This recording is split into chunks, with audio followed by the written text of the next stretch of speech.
اللهم اجعل في قلبي نورا۔ اور جن کی ضرورت کا جائزہ لے کر مجھے بتائیں گے۔ میں نے جو گھوڑے بھیجے ہیں یہ تحفہ ہے، میں آپ کی فوج کے لیے ایسے سینکڑوں گھوڑے بھیج سکتا ہوں۔ یورپ سے ہم نے جدید ہتھیار منگوائے ہیں، وہ بھی آپ کو دیے جائیں گے۔ آپ صلاح الدین ایوبی کے ساتھ کیا ہوا معاہدہ نہ توڑیں، درپردہ معاہدہ توڑ دیں اور اپنے دفاع کی تیاری کریں، ہم آپ کے ساتھ ہیں۔ الملک الصالح کے نوجوان اعصاب پر یہودیوں کی اتنی حسین اور دلکش لڑکی نے پہلے ہی قبضہ کر لیا تھا۔ پیغام کے الفاظ جادو کی طرح اس کے دل میں اترتے گئے۔ اس نے ایلچی کے آرام اور خوراک کا ایسا انتظام کرنے کا حکم دیا جیسے بالڈوین خود آ گیا ہو۔ پھر اس نے اپنے آپ کو لڑکی کے حوالے کر دیا۔ اس نے اس سے زیادہ خوبصورت لڑکیاں بھی دیکھی تھیں، لیکن اس لڑکی کا جو انداز تھا اور جو اس کی مسکراہٹ تھی، اس نے اس کے حسن میں طلسماتی اثر پیدا کر رکھا تھا۔ الصالح اندھا ہو گیا۔ رات کو لڑکی اس کے خوابگاہ میں آئی تو اس کے ہاتھ میں صراحی اور پیالے تھے، یہ بھی تحفہ تھا۔ لڑکی نے اسے بتایا کہ یہ فرانس کی شراب ہے جو صرف بادشاہوں کے لیے تیار کی جاتی ہے۔ آپ کے حرم میں تو کچھ بھی نہیں، لڑکی نے اسے کہا۔ کیا آپ ضرورت محسوس نہیں کرتے کہ آپ کا حرم آباد ہو؟ میرے حرم کے لیے تم اکیلی کافی ہو، الملک الصالح نے مخمور آواز میں کہا۔ میں اپنے جیسی لڑکیوں سے آپ کا حرم بھر دوں گی، لڑکی نے شراب کا پیالہ اس کے ہاتھ میں دیتے ہوئے کہا۔ کیا یہ صحیح ہے کہ صلاح الدین ایوبی کی ایک ہی بیوی ہے اور وہ کسی کو حرم میں عورتیں رکھنے کی اجازت نہیں دیتا؟ ہاں، الصالح نے جواب دیا، یہ صحیح ہے، وہ شراب کی بھی اجازت نہیں دیتا۔ آپ کو معلوم نہیں کہ اس کا اپنا ایک خفیہ حرم ہے جس میں غیر معمولی طور پر حسین لڑکیاں ہیں، ان میں مسلمان بھی ہیں، یہودی اور عیسائی بھی۔ فانوس کی رنگین اور ہلکی ہلکی روشنی اور فرانس کی شراب کے نشے میں یہ لڑکی طلسم بن کر اس پر چھاتی چلی گئی، اور ذرا سی دیر بعد وہ لڑکی کے ریشمی بالوں کی زنجیروں میں جکڑا گیا۔ گناہ کی رات کی کوکھ سے سحر نے جنم لیا تو الصالح نے لڑکی سے کہا، یہاں میری ایک بہن بھی ہے، تم اس کے سامنے نہ آنا، وہ ابھی پسند نہیں کرتی کہ میں شادی کے بغیر کسی لڑکی کے قریب جاؤں۔ میں کسی وقت اسے بتاؤں گا کہ تم مسلمان ہو اور میرے ساتھ شادی کرنے آئی ہو۔ اپنی بہن کو آزاد کیوں نہیں کرتے؟ لڑکی نے کہا، اسے مردوں میں اٹھنے بیٹھنے دیں، وہ شہزادی ہے، آپ بادشاہ ہیں۔ صلاح الدین ایوبی آپ کی یہ حیثیت ختم کر رہا ہے، ہم آپ کی بہن کو الگ سلطنت دے کر سلطانہ بنا دیں گے۔ الملک الصالح تصوروں میں بادشاہ بن گیا۔ کیا خبر لائے ہو؟ بالڈوین نے شراب کے نشے میں بدمست لہجے میں اپنے ایلچی سے پوچھا۔ کیا میں کبھی ناکام بھی لوٹا ہوں؟ ایلچی نے جواب دیا۔ اس نے الملک الصالح کے محل میں 4 روز قیام کیا تھا اور بڑی لمبی مسافت طے کر کے ابھی ابھی واپس آیا تھا۔ اس نے کہا، مسلمانوں پر فوج کشی کر کے آپ اتنی جانیں ضائع کرتے اور اتنے زیادہ گھوڑے مرواتے ہیں۔ مسلمانوں کے حکمرانوں سے صرف ایک لڑکی ہتھیار ڈلوا سکتی ہے۔ صرف لڑکی نہیں، بالڈوین نے کہا۔ مسلمان کو اگر لڑکی کا صرف تصور دے دو تو وہ اپنے نیک و بد کو بھول کر اسی تصور کا ہو جاتا ہے۔ کہو تم کیا کر کے آئے ہو؟ اس نے تحریری جواب نہیں دیا۔ ایلچی نے کہا، کہتا تھا کہ صلاح الدین ایوبی کے جاسوس اور چھاپا مار ہر طرف گھومتے پھرتے رہتے ہیں، کہیں ایسا نہ ہو کہ پیغام پکڑا جائے۔ اس نے آپ کی ہر بات مان لی ہے۔ وہ صلاح الدین ایوبی کا حامی نہیں، البتہ گھبرایا ہوا تھا اور اپنے آپ کو ایوبی کے مقابلے میں تنہا سمجھتا تھا۔ آپ کے پیغام نے اسے بہت حوصلہ دیا ہے۔ اس نے کہا ہے کہ آپ اپنے مشیر بھیج دیں، لیکن عربی تاجروں کے لباس میں ہوں، اور یہاں ہر کسی کو یہی بتائیں کہ وہ شاہی سطح پر تجارت کی بات چیت کرنے آئے ہیں۔ وہ کسی شک میں تو نہیں؟ بالڈوین نے پوچھا۔ آپ نے اسے یہودیوں کا جو تحفہ بھیجا ہے اس نے کسی شک کی گنجائش نہیں رہنے دی۔ ایلچی نے جواب دیا، میں نے وہاں 4 روز قیام کیا ہے۔ اس دوران میں اس کے سالاروں سے ملتا رہا ہوں اور اس کے دوسرے حاکموں سے بھی ملا ہوں۔ ان میں بہت سے ایسے ملے ہیں جو ایوبی کے حق میں ہیں۔ میں نے ان میں سے 2 کو اپنے ہاتھ میں لے لیا ہے اور انہیں وعدے دیے ہیں، چوری چھپے انہیں تحفے بھی دیے ہیں۔ وہاں صلاح الدین ایوبی کے جاسوس بھی موجود ہیں، اس لیے کسی بات کو مخفی رکھنا ممکن نہیں۔ تاہم الملک الصالح کو اپنے ہاتھ میں سمجھیے۔ میں نے لڑکی کو ان 2 جرنیلوں سے متعارف کرا دیا ہے جنہیں میں نے ہاتھ میں لیا ہے، وہ اپنا کام کرتی رہے گی، آپ اپنے آدمی جلدی روانہ کر دیں۔ یہ ایلچی صرف ایلچی نہیں تھا، بتایا جا چکا ہے کہ انسانی نفسیات سے کھیلنے والا استاد تھا۔ اس نے کہا، صلاح الدین ایوبی اپنے افسروں کو اور اپنی قوم کو نصیحت اور واعظ کرتا رہتا ہے کہ بادشاہی کے خواب، دولت اور عورت ایسی بدعتیں ہیں جو انسان کے ایمان کو ختم کر دیتی ہیں۔ اسے معلوم نہیں کہ جب یہ تینوں بدعتیں کسی عالم فاضل کے سامنے آ جائیں تو اس کے بھی ایمان کے پاؤں اکھڑ جاتے ہیں۔ یہ انسانی کمزوریاں ہیں، اس کے سامنے واعظ بیکار ہو جاتے ہیں۔ بالڈون نے اسی وقت 3 مشیر تیار کر لیے۔ تجارتی سامان سے لدے ہوئے بہت سے اونٹوں کا ایک قافلہ حلب میں الصالح کے محل سے ذرا ہی دور رکا۔ اس کے ساتھ کئی ایک آدمی تھے۔ ان میں سے 3 آدمی جو عربی لباس میں تھے محل کی طرف چل پڑے۔ دربانوں نے انہیں روک لیا۔ تاجر الملک الصالح سے ملنا چاہتے تھے، کہتے تھے کہ وہ ہیرے اور کچھ اور بیش قیمت سامان لائے ہیں جو بادشاہ خریدتے ہیں، اور وہ حلب کے ساتھ تجارت کرنے کی بات چیت کریں گے۔ محافظوں کے کمانڈر ابن خطیب نے انہیں سر سے پاؤں تک دیکھا، ان کی باتوں میں دلچسپی لے کر انہیں بے تکلفی سے بولنے کا موقع دیا۔ وہ ان کی آنکھوں کا سبز اور نیلا رنگ اور چہرے کی رنگت کو غور سے دیکھتا رہا۔ اسے معلوم تھا کہ تجارت کی بات چیت براہ راست بادشاہ کے ساتھ کبھی بھی نہیں ہوئی۔ وہ انہیں الگ لے گیا۔ آپ اپنا اصل مقصد بتائیں، ابن خطیب نے پوچھا۔ ہم اپنا مقصد بتا چکے ہیں۔ یروشلم سے آئے ہو یا اقرا سے؟ ابن خطیب نے پوچھا۔ ہم تاجر ہیں، ایک نے جواب دیا۔ ہم ہر ملک میں جاتے ہیں، یروشلم اور اقرا بھی جاتے ہیں۔ تم کس شک میں ہو؟ شک میں نہیں، ابن خطیب نے کہا۔ مجھے یقین ہے کہ میں آپ تینوں کو جانتا ہوں۔ آپ مجھے نہیں جانتے، میں آپ کا آدمی ہوں۔ میرا نام ابن خطیب ہے، لیکن میرا نام کچھ اور ہے۔ ہرمن اچھی طرح جانتا ہے۔ ہرمن صلیبیوں کی جاسوسی اور سراغ رسانی کے نظام کا سربراہ اور اس فن کا ماہر تھا۔ ابن خطیب نے کوئی خفیہ لفظ بولا جو صلیبیوں کے جاسوس ایک دوسرے کی شناخت کے لیے بولا کرتے تھے۔ تاجر جو دراصل بالڈون کی بھیجے ہوئے مشیر تھے مسکرائے۔ انہیں بتایا گیا تھا کہ الملک الصالح کے ہاں صلیبی جاسوس موجود ہیں۔ ابن خطیب نے انہیں یقین دلا دیا کہ وہ انہی کا جاسوس ہے۔ آپ اسی مقصد کے لیے آئے ہیں؟ ابن خطیب نے پوچھا۔ مجھ سے نہ چھپائیں ورنہ آپ کو اندر جانے نہیں دیا جائے گا۔ ہاں، ایک صلیبی نے کہا، اسی مقصد کے لیے۔ اور ہمیں یہ بتاؤ کہ صلاح الدین ایوبی کے جاسوس محل میں موجود ہیں؟ موجود ہیں، لیکن ان پر ہماری نظر ہے، ابن خطیب نے کہا۔ ان سے ہم آپ کو چھپائے رکھیں گے، لیکن مجھے آپ کے مقصد سے پوری واقفیت ہونی چاہیے۔ ان تینوں نے اپنے خفیہ الفاظ اور طریقوں سے یقین کر لیا کہ ابن خطیب انہی کا آدمی ہے۔ انہوں نے اسے اپنا مقصد بتا دیا۔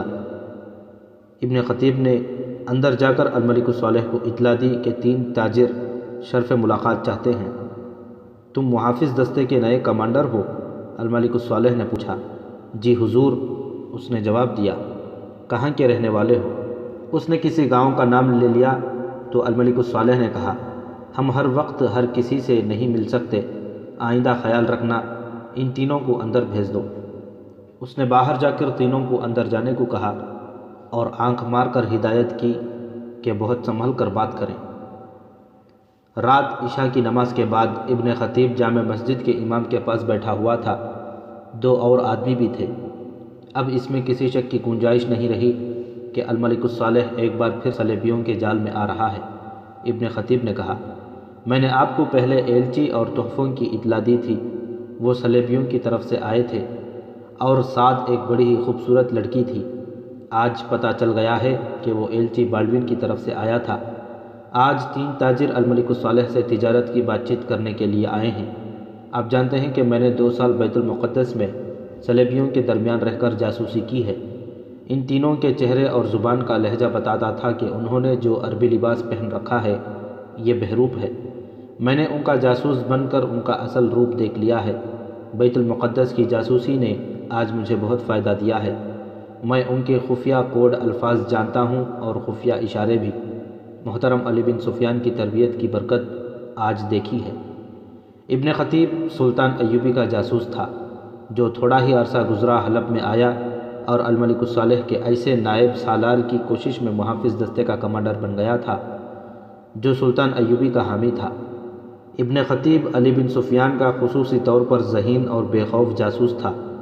وہ 2 سال بیت المقدس میں صلیبی بادشاہوں اور جرنیلوں کے ہیڈ کوارٹر میں رہا اور اس نے کامیاب جاسوسی کی تھی۔ جامع مسجد کا امام ان تمام جاسوسوں کا کمانڈر تھا جو سلطان ایوبی نے حلب میں بھیج رکھے تھے۔ عشاء کی نماز کے بعد جسے کوئی رپورٹ دینی ہوتی وہ مسجد میں جا کر امام کو دے دیتا تھا۔ امام اپنے طور پر تصدیق کر کے رپورٹ سلطان ایوبی تک پہنچا دیتا تھا۔ ابن خطیب بڑی ہی قیمتی رپورٹ لایا تھا۔ اتنے میں ایک ادھیڑ عمر عورت آ گئی۔ وہ سر سے پاؤں تک سیاہ برقع نما کپڑے میں مستور تھی۔ اندر آ کر اس نے چہرہ بے نقاب کیا۔ اسے دیکھ کر سب ہنس پڑے۔ وہ الملک الصالح کی خادمہ تھی۔ یہ اس کی خوابگاہ کی دیکھ بھال کرتی اور اس کی درپردہ زندگی کی رازدان تھی۔ وہ اسی روز امام کو رپورٹ دے چکی تھی کہ صلیبیوں کی طرف سے الملک الصالح کے پاس ایک لڑکی آئی ہے جو شکل و صورت، جسم، رنگ اور ناز و ادا اور زبان کی چاشنی کے لحاظ سے سر تا پا ایسا جادو ہے جس سے کوئی زاہد اور پرہیزگار بھی نہیں بچ سکتا۔ وہ امام کو بتا چکی تھی کہ الصالح کا باقاعدہ حرم نہیں، لیکن اس کی راتیں عورت کے بغیر نہیں گزرتیں۔ عورت اس کی کمزوری بن گئی ہے۔ مگر اس لڑکی نے، جو مجھے یہودی معلوم ہوتی ہے، الصالح کو اپنا غلام بلکہ قیدی بنا لیا ہے۔ خادمہ نے کہا، وہ اتنا پاگل ہو گیا ہے کہ مجھ سے باچھیں کھلا کر پوچھتا ہے، یہ لڑکی تمہیں پسند ہے؟ میں اس کے ساتھ شادی کر لوں؟ میں نے ایک بار اسے کہا کہ اپنی بہن سے پوچھ لیں۔ اس نے مجھے سختی سے کہا کہ اس کی بہن کے ساتھ ذکر نہ کرو۔ خادمہ بھی جاسوس تھی۔ اس نے تفصیل سے بتا دیا کہ الملک الصالح پوری طرح اس لڑکی کے جال میں آ گیا ہے۔ اب کوئی اور لڑکی اس کے خوابگاہ میں داخل نہیں ہو سکتی۔ اب سوچنا یہ ہے کہ اسی وقت سلطان ایوبی کو اطلاع دے دی جائے یا یہ دیکھ لیا جائے کہ صلیبی کیا کرتے ہیں یا الصالح سے کیا کرواتے ہیں۔ امام نے کہا، میری رائے یہ ہے کہ الصالح کوئی ٹھوس کارروائی کر لے۔ جو معاہدے کے خلاف ہو تو سلطان کو اطلاع دی جائے۔ سلطان مصر چلے گئے ہیں، ایک اور نے کہا، جو بوڑھا تھا اور دانشمند معلوم ہوتا تھا۔ ادھر العادل ہیں، وہ سلطان سے حکم منگوائے بغیر کوئی کارروائی نہیں کریں گے۔ اتنے عرصے میں یہاں کے حالات ایسے ہو سکتے ہیں جو شاید قابو سے نکل جائیں۔ کیوں نہ کوئی ایسی کارروائی سوچی جائے جو اس سلسلے کو یہیں پر ختم کر دے۔ میں آپ کو ایک مشورہ دیتی ہوں، خادمہ نے کہا۔ الصالح کی توجہ صرف لڑکی پر ہے۔ وہ بھلا برا سوچنے کے قابل نہیں رہا۔ یہ لڑکی دن کے وقت بھی اسے شراب میں مدہوش رکھتی ہے۔ بدبخت پہلے بھی پیتا تھا، لیکن صرف رات کو پیتا تھا اور اتنی زیادہ اس نے کبھی نہیں پی تھی۔ نشے کی حالت میں وہ اپنی بہن کے سامنے نہیں ہوتا تھا، اسے دن کو ملتا تھا۔ اب یہ حالت ہے کہ جب سے یہ لڑکی آئی ہے، بہن بھائی کی ملاقات نہیں ہوئی۔ بہن میں باپ کی شرافت ہے۔ وہ مجھ سے پوچھتی ہے تو میں کہہ دیتی ہوں کہ سلطنت کے کام ایسے ہیں کہ الصالح کو فرصت نہیں۔ میرا مشورہ یہ ہے کہ لڑکی کو غائب کر دیا جائے تو الصالح کے ہوش ٹھکانے نہیں رہیں گے۔ میں آپ کو یقین دلاتی ہوں کہ وہ سوچ بھی نہیں سکے گا کہ صلیبیوں سے کوئی بات کرے یا نہ کرے۔ اس کارروائی پر بحث مباحثہ ہوتا رہا۔ ابن خطیب نے کہا کہ وہ تاجروں کو بھی غائب کر سکتا ہے۔ یہ فیصلہ ہوا کہ موقع دیکھ کر پہلے لڑکی کو غائب کیا جائے، مگر یہ کام آسان نہیں تھا بلکہ ناممکن تھا۔ تاہم انہوں نے اسی کارروائی کا فیصلہ کر لیا۔ یہ نومبر 1181 عیسوی کے دن تھے۔ اونٹوں کا قافلہ باہر رکا رہا، لوگ خرید و فروخت کرتے رہے۔ تینوں صلیبی مشیر عربی تاجروں کے بھیس میں الصالح سے ملتے ملاتے رہے۔ وہ اپنی شرائط خفیہ طور پر طے کر رہے تھے۔ 16-17 نومبر 6-7 رجب 577 ہجری کی رات الصالح نے بہت بڑی ضیافت کا اہتمام کیا، جس کی بظاہر کوئی وجہ نہیں تھی، لیکن درپردہ اس ضیافت کی تقریب یہ تھی کہ صلیبی مشیروں کے ساتھ الصالح نے خفیہ معاہدہ کر لیا تھا، جس کا علم صرف 2 سالاروں کو تھا۔ رات کی ضیافت میں سینکڑوں مہمان تھے، ان میں صلیبی مشیر بھی تھے جو ابھی تک عربی تاجروں کے لباس میں تھے۔ ان کے قافلے کے شتربان بھی اس میں مدعو تھے، لیکن وہ شتربانوں کی حیثیت سے ضیافت میں نہیں آئے تھے۔ ان میں دراصل شتربان کوئی بھی نہیں تھا، ان میں بعض جاسوس تھے اور باقی صلیبی فوج کے افسر۔ ضیافت میں یہودی لڑکی بھی تھی اور الصالح کی بہن بھی، مگر اسے انتظامات کی دیکھ بھال سونپی گئی تھی۔ اس رات محافظ دستے کی پابندیاں بھی کم ہو گئی تھیں۔ مہمانوں کا ریلا چلا آ رہا تھا، کوئی خطرہ نہیں تھا، کم از کم الصالح کوئی خطرہ محسوس نہیں کر رہا تھا۔ شراب کا دور چل رہا تھا، سالم بکرے روسٹ کیے گئے تھے، وسیع میدان میں قیناتیں اور شامیانے لگائے گئے تھے۔ جوں جوں رات گزرتی جا رہی تھی، ضیافت کا رنگ نکھرتا آ رہا تھا، ہر طرف مہمانوں کی چہل پہل تھی۔ یہودی لڑکی ادھر ادھر پھدکتی پھر رہی تھی، وہ کسی سے مل کر آ رہی تھی کہ اسے خادمہ نے روک لیا اور کسی سالار کا نام لے کر کہا کہ وہ کسی ضروری بات کے لیے بلا رہا ہے۔ لڑکی کو معلوم تھا کہ یہ اس کا اپنا آدمی ہے، وہ ادھر چلی گئی، پھر واپس نہیں آئی۔ الصالح کو ابھی پتہ نہیں چلا تھا کہ لڑکی غائب ہو گئی ہے۔ ابن خطیب اس رات ڈیوٹی پر نہیں تھا۔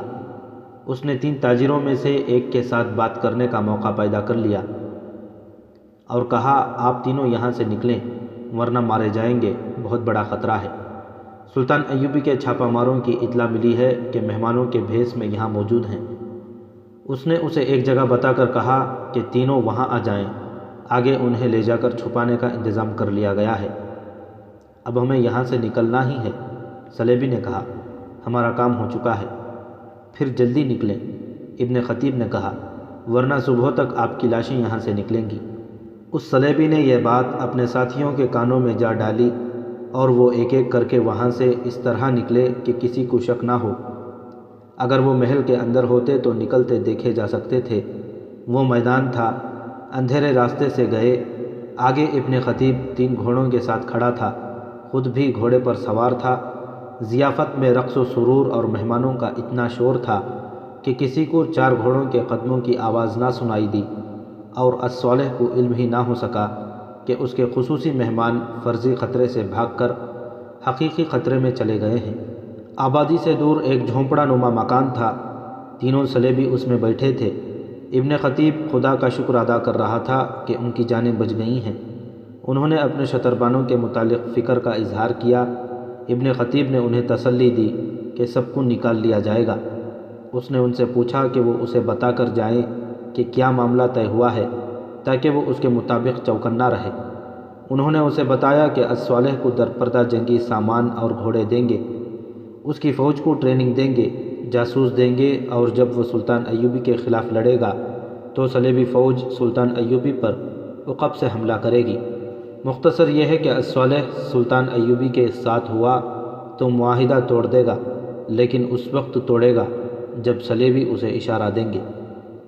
اب ہمیں روانہ ہو جانا چاہیے، ایک صلیبی نے پوچھا۔ ہاں، ابن خطیب نے کہا، آپ کی روانگی کا وقت آ گیا ہے، میرے ساتھ آؤ۔ ابن خطیب نے کمرے کا دروازہ کھولا، یہ دوسرا دروازہ تھا۔ اس نے تینوں سے کہا کہ چلو۔ وہ کمرہ تاریک تھا۔ تینوں اس کمرے میں گئے تو پیچھے سے ایک کی گردن کے گرد ایک بازو لپٹ گیا اور ایک ایک خنجر ہر ایک کے دل میں اتر گیا۔ کمرے کے ایک کونے میں ایک گہرا گڑھا پہلے ہی کھود لیا گیا تھا، تینوں کو اس میں پھینک دیا گیا۔ اسی کمرے کے ایک کونے میں یہودی لڑکی بیٹھی ہوئی تھی جو اندھیرے میں کسی کو نظر نہیں آتی تھی۔ اس کے ہاتھ پاؤں بندھے ہوئے تھے اور منہ میں کپڑا ٹھوسا ہوا تھا۔ اسے بھی ضیافت سے خادمہ کے ذریعے بلا کر کامیابی سے اغوا کر لیا گیا تھا۔ کمرے میں ابن خطیب کے علاوہ 5 آدمی تھے۔ انہوں نے لڑکی کے ہاتھ پاؤں کھول دیے اور منہ سے کپڑا نکال دیا۔ لڑکی اپنے صلیبیوں کا حشر دیکھ چکی تھی۔ اس نے کہا کہ مجھے دوسرے کمرے میں لے چلو۔ اسے وہاں لے گئے، وہاں ایک دیا جل رہا تھا۔ کیا تم نے مجھ سے زیادہ خوبصورت لڑکی کبھی دیکھی ہے؟ لڑکی نے پوچھا۔ کیا تم نے ہم سے زیادہ ایمان والے کبھی دیکھے ہیں؟ ابن خطیب نے کہا، ہم تمہیں اتنی مہلت نہیں دیں گے کہ تم الصالح کی طرح ہماری ایمان بھی خرید سکو۔ میں اپنی جان کی بخشش مانگ رہی ہوں۔ لڑکی نے کہا، مجھے تم لوگ پسند نہیں کرتے تو بتاؤ کتنا سونا مانگتے ہو، صبح تمہارے قدموں میں رکھ دوں گی، پھر میں یہاں سے یروشلم چلی جاؤں گی۔ اس نے 2 ساتھیوں کے چہروں پر عجیب سے تاثرات دیکھے۔ ابن خطیب نے بڑی تیزی سے خنجر نکالا اور لڑکی کے دل میں اتار دیا۔ وہ گری تو اسے بالوں سے پکڑ کر گھسیٹتا ہوا دوسرے کمرے میں لے گیا اور گڑھے میں پھینک دیا۔ سب نے مل کر گڑھا مٹی سے بھر دیا۔ امام کو رات کو ہی اطلاع دے دی گئی کہ کام مکمل کر دیا گیا ہے۔ ادھر الصالح تینوں صلیبیوں اور لڑکی کے متعلق کہہ رہا تھا کہ بہت دیر سے نظر نہیں آئے۔ آدھی رات کے کچھ دیر بعد جب آخری مہمان بھی رخصت ہو گیا تو وہ اپنے ہمرازوں سے یہی پوچھ رہا تھا کہ وہ کہاں ہیں، وہ کبھی بھی نہ ملے۔ وہ لڑکی کے لیے بے قرار ہو رہا تھا۔ اس نے خادمہ کی جان کھا لی۔ باقی رات وہ خود سویا نہ اس نے اپنے ذاتی ملازموں کو سونے دیا۔ خادمہ نے امام سے کہا تھا کہ لڑکی کے بغیر وہ ہوش کھو بیٹھے گا۔ اس کی رائے صحیح ثابت ہوئی، وہ تو پاگل ہوا جا رہا تھا۔ صبح اس کی حالت پاگلوں سے بھی بدتر تھی۔ اس نے اپنے دو ہمراز سالاروں کو اپنے سامنے کھڑا کر رکھا تھا۔ انہوں نے ابن خطیب کو بلا لیا اور پوچھا کہ اس نے ایک لڑکی اور عربی تاجروں کو باہر جاتے تو نہیں دیکھا؟ میں نے انہیں دیکھا تھا، ابن خطیب نے کہا۔ میں اپنے دستے کے ساتھ باہر مستعد کھڑا تھا۔ آدھی رات سے پہلے تینوں تاجر باہر آئے، ان کے ساتھ ایک خوبصورت لڑکی تھی۔ وہ چلے گئے اور اندھیرے میں غائب ہو گئے۔ مجھے دوڑتے گھوڑوں کے قدموں کی آوازیں سنائی دی تھیں، میں نے انہیں واپس آتے نہیں دیکھا۔ وہ سالار بھی جو سلطان ایوبی کا حامی تھا آ گیا۔ اسے معلوم تھا کہ صلیبی اور لڑکی کہاں ہیں۔ اس نے الصالح کو صلیبیوں کے خلاف بھڑکانا شروع کر دیا۔ اس نے کہا، وہ اتنی خوبصورت لڑکی کو آپ کے پاس نہیں چھوڑنا چاہتے تھے۔ انہوں نے آپ کو دھوکہ دے کر آپ سے کوئی بڑا ہی نازک راز حاصل کر لیا ہے۔ یہ شاید آپ کو بھی معلوم نہیں کہ وہ راز کیا ہے۔ الصالح پر خاموشی طاری ہو گئی۔ اسے غالباً یہ احساس ہو گیا تھا کہ لڑکی اسے دن کے وقت بھی شراب میں بے ہوش رکھتی رہی تھی۔ اس حالت میں معلوم نہیں وہ اس سے کیا کچھ کہلوا رہی تھی۔ اسے شدید صدمہ ہوا۔ وہ رات بھر سویا بھی نہیں تھا۔ بہت دنوں سے وہ دن رات شراب پیتا رہا تھا۔ اس کے اثرات کے علاوہ غصہ اور پچھتاوا بھی تھا۔ اس نے غصے سے حکم دیا، وہ جو ان کے ساتھ قافلہ آیا تھا ان سب کو قید میں ڈال کر مار ڈالو، ان کے اونٹوں اور سامان کو سرکاری ملکیت میں لے لو۔ اسی شام الصالح کو پیٹ میں درد کی ٹھیس اٹھی۔ طبیب نے دوائی دی لیکن مرض بڑھتا گیا اور رات کو درد پیٹ سے ناف تک پھیل گئی۔ 9 رجب 577 یعنی اگلے روز اس کی حالت طبیبوں کے بس سے باہر ہو گئی۔ طبیب ہر لمحہ اس کے پاس موجود رہنے لگے مگر افاقہ ہونے کے بجائے درد بڑھتا گیا۔ رات بھی ایسے ہی گزری۔ دوسرے دن اس پر غشی طاری ہونے لگی۔ طبیبوں نے اسے تو نہ بتایا، سالاروں وغیرہ کو بتا دیا کہ الصالح کا جانور ہونا مشکل ہے۔ جامع مسجد کے امام کو بلا لیا گیا۔ اس نے سرہانے بیٹھ کر قرآن خوانی شروع کر دی۔